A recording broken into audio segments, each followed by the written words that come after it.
ಯೇಸುವಿಗೆ ಸ್ತೋತ್ರ. ಇಂದು 13 ಜುಲೈ 2026. ಎಲ್ಲರಿಗೂ ಸುಪ್ರಭಾತ. ಈ ದಿನದ ಧ್ಯಾನ ಭಾಗ ಇಬ್ರಿಯರಿಗೆ ಬರೆದ ಪತ್ರಿಕೆ 6ನೇ ಅಧ್ಯಾಯ 7-8 ವಾಕ್ಯ.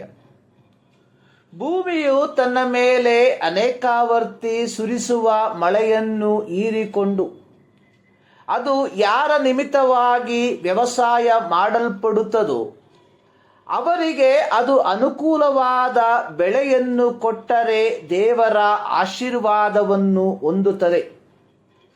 ಆದರೆ ಅದು ಮುಳ್ಳುಗಿಡಗಳನ್ನು ಕಳೆಗಳನ್ನು ಬೆಳೆಯಿಸಿದರೆ ಅಯೋಗ್ಯವೆನಿಸಿಕೊಂಡು ಶಾಪಕ್ಕೆ ಗುರಿಯಾಗುತ್ತದೆ. ಅದರ ಅಂತ್ಯವು ಸುಡಲ್ಪಡುವುದೇ. ಇಬ್ರಿಯ ಗ್ರಂಥಕರ್ತವು ಈ 2 ವಾಕ್ಯಗಳಲ್ಲಿ ಒಂದು ದೃಷ್ಟಾಂತವನ್ನು ಉದಾಹರಣೆಯಾಗಿ ಹೇಳುವವನಾಗಿದ್ದಾನೆ. ಯೆಶಾಯನ ಪ್ರವಾದನ ಗ್ರಂಥ 5ನೇ ಅಧ್ಯಾಯದಲ್ಲಿ ಯೆಹೋವನು ಪ್ರವಾದಿಯಾದ ಯೆಶಾಯನಿಗೆ ಇಸ್ರಾಯೇಲ್ಯರ ಪ್ರಸ್ತುತ ಪರಿಸ್ಥಿತಿಯನ್ನು ದ್ರಾಕ್ಷಿಯ ತೋಟದ ಒಂದು ದೃಷ್ಟಾಂತದೊಂದಿಗೆ ವಿವರಿಸುವುದನ್ನು ನೋಡುತ್ತೇವೆ.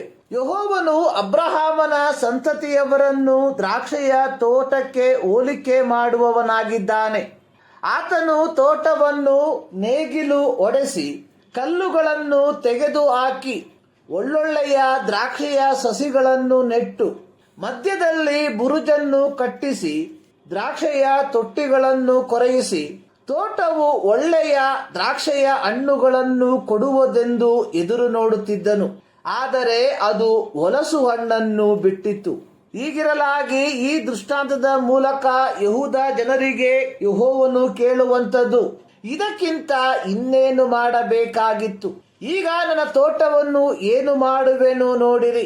ಅದರ ಬೇಲಿಗಳನ್ನು ಕೀಳುವೆನು, ಅದು ತುಳಿದಾಟಕ್ಕೆ ಈಡಾಗುವುದು. ಅದನ್ನು ಹಾಳು ಮಾಡುವೆನು, ಅದರ ಮೇಲೆ ಮಳೆ ಸುರಿಸಬಾರದೆಂದು ಮೇಘಗಳಿಗೆ ಅಪ್ಪಣೆ ಮಾಡುವೆನು. ಮತ್ತಾಯನು ಬರೆದ ಸುವಾರ್ತೆ 13ನೇ ಅಧ್ಯಾಯದಲ್ಲಿ ಪರಲೋಕ ರಾಜ್ಯದ ಕುರಿತಾಗಿ ಯೇಸು ಕ್ರಿಸ್ತನು ಹೇಳಿರುವ 7 ಸಾಮ್ಯಗಳನ್ನು ನೋಡುತ್ತೇವೆ. ಅದರಲ್ಲಿ ಮೊದಲನೆಯ ಸಾಮ್ಯ ಬಿತ್ತುವವನ ಸಾಮ್ಯ. ಮತ್ತಾಯ 13:4-7 ವಾಕ್ಯಗಳಲ್ಲಿ ಈ ಸಾಮ್ಯವನ್ನು ಕಾಣುತ್ತೇವೆ.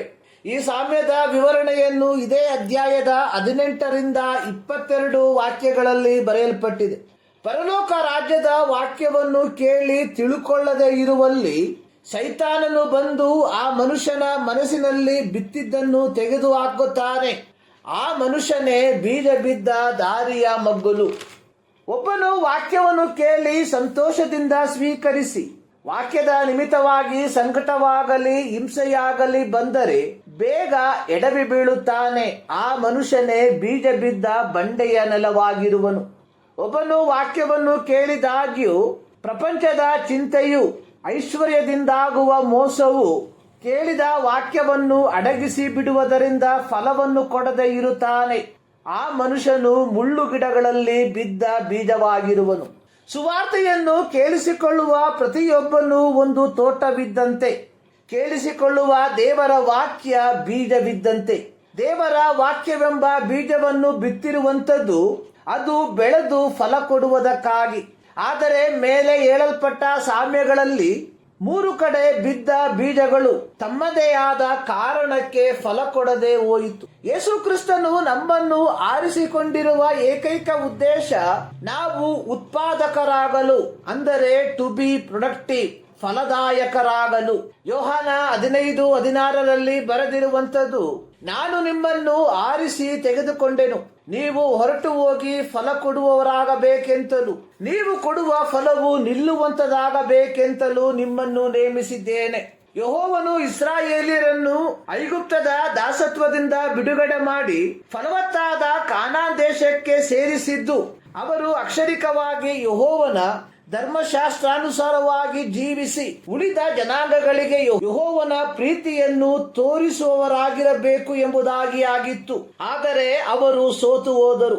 ಬದಲಾಗಿ ಇಸ್ರಾಯೇಲ್ಯರು ಉಳಿದ ಜನಾಂಗಗಳೊಂದಿಗೆ ಸೇರಿ ಅವರಲ್ಲಿ ಒಬ್ಬರಂತಾದರು. ಅಂದರೆ ಅವರು ತಮ್ಮ ನಡವಳಿಕೆಯ ಮೂಲಕ ದೇವರನ್ನು ಅಸಂತೋಷಪಡಿಸಿದರು. ಆದಿಮ ಸಭೆಯ ಯಹೂದ್ಯ ಕ್ರೈಸ್ತರು ಇದಕ್ಕೆ ಹೊರತಾಗಿರಲಿಲ್ಲ. ಪೇತ್ರನ ಪ್ರಸಂಗದ ಮೂಲಕ ದೇವರ ಕಡೆಗೆ ತಿರುಗಿಕೊಂಡು ಪಾಪ ಕ್ಷಮಾಪಣೆಗಾಗಿ ಯೇಸು ಕ್ರಿಸ್ತನ ಹೆಸರಿನಲ್ಲಿ ದೀಕ್ಷಾಸ್ನಾನ ಮಾಡಿಸಿಕೊಂಡು ಅಪೊಸ್ತಲರ ಬೋಧನೆಯನ್ನು ದಿನಂಪ್ರತಿ ಕೇಳಿಸಿಕೊಂಡು ಸಹೋದರರ ಅನ್ಯೋನ್ಯತೆಯಲ್ಲಿಯೂ ರೊಟ್ಟಿ ಮುರಿಯುವುದರಲ್ಲಿಯೂ ಪ್ರಾರ್ಥನೆಯಲ್ಲಿಯೂ ನಿರತರಾಗಿದ್ದ ಯಹೂದ್ಯ ಕ್ರೈಸ್ತರು ವರ್ಷಗಳು ದಾಟುತ್ತಿದ್ದಂತೆಯೇ ತಮ್ಮ ಹಳೆಯ ಸಂಪ್ರದಾಯಕ್ಕೆ ಮರಳುವ, ಬೇರೊಂದು ಅರ್ಥದಲ್ಲಿ ಹೇಳುವುದಾದರೆ ಯಹೂದ್ಯ ಸಂಪ್ರದಾಯದೊಂದಿಗೆ ಕ್ರಿಸ್ತನನ್ನು ಹಿಂಬಾಲಿಸುವ ಒಂದು ಅತ್ಯಂತ ಜಾಣತನವಾದ ನಡೆಯಲು ತೀರ್ಮಾನಿಸಿದರು. ಯೋಹಾನ 15:5 ಯೇಸು ಹೇಳಿರುವಂಥದ್ದು, ನಾನು ದ್ರಾಕ್ಷೆ ಬಳ್ಳಿ, ನೀವು ಕೊಂಬೆಗಳು. ಒಬ್ಬನು ನನ್ನಲ್ಲಿಯೂ ನಾನು ಅವನಲ್ಲಿಯೂ ನೆಲೆಗೊಂಡಿದ್ದರೆ ಅವನೇ ಬಹಳ ಫಲ ಕೊಡುವನು. ನೀವು ನನ್ನನ್ನು ಬಿಟ್ಟು ಏನು ಮಾಡಲಾರಿರಿ. ಪ್ರಿಯರೇ, ದೇವರ ವಾಕ್ಯವನ್ನು ಕೇಳಿಸಿಕೊಂಡು ದೇವರ ಮಕ್ಕಳೆಂಬ ಅಥವಾ ಕ್ರೈಸ್ತರೆಂಬ ನಾಮಧೇಯವನ್ನು ಹೊಂದಿಕೊಂಡಿರುವ ನಾವುಗಳು ಮಾದರಿಯುತ ಜೀವಿತವನ್ನು ಜೀವಿಸದೆ ಹೋದರೆ ನಾವು ಅಯೋಗ್ಯರು, ಶಾಪಕ್ಕೆ ಗುರಿಯಾದವರು ಆಗಿದ್ದೇವೆ. ಪ್ರಕಟಣೆ ಪುಸ್ತಕ 20ನೇ ಅಧ್ಯಾಯದ 15ನೇ ವಾಕ್ಯದಲ್ಲಿ ಬರೆದಿರುವ ಪ್ರಕಾರ, ಯಾವನ ಹೆಸರು ಜೀವಬಾಧ್ಯರ ಪಟ್ಟಿಯಲ್ಲಿ ಬರೆದದ್ದಾಗಿ ಕಾಣಲಿಲ್ಲವೋ ಅವನು ಬೆಂಕಿಯ ಕೆರೆಗೆ ದೊಬ್ಬಲ್ಪಡುವನು. ನಮ್ಮ ಮುಂದಿರುವುದು ಎರಡೇ ಆಯ್ಕೆ: ದೇವರನ್ನು ಅನುಸರಿಸಿ ನಿತ್ಯ ಜೀವವನ್ನು ಹೊಂದುವುದು, ಅಥವಾ ದೇವರನ್ನು ಬಿಟ್ಟು ಸೈತಾನನಿಗೂ ಅವನ ಸೇವಕರಿಗೂ ಸಿದ್ಧವಾಗಿರುವ ನರಕಕ್ಕೆ ದೊಬ್ಬಲ್ಪಡುವಂಥದ್ದು. ಪ್ರೀತಿಯ ದೇವಜನರೇ, ನಮ್ಮ ಆಯ್ಕೆ ಯಾವುದಾಗಿದೆ? ಈ ಮುಂಜಾನೆಯಲ್ಲಿ ಸರ್ವಶಕ್ತನಾದ ದೇವರು ಈ ಅಧ್ಯಯನದ ಮೂಲಕ ನಿಮ್ಮನ್ನು ಆಶೀರ್ವದಿಸಲಿ.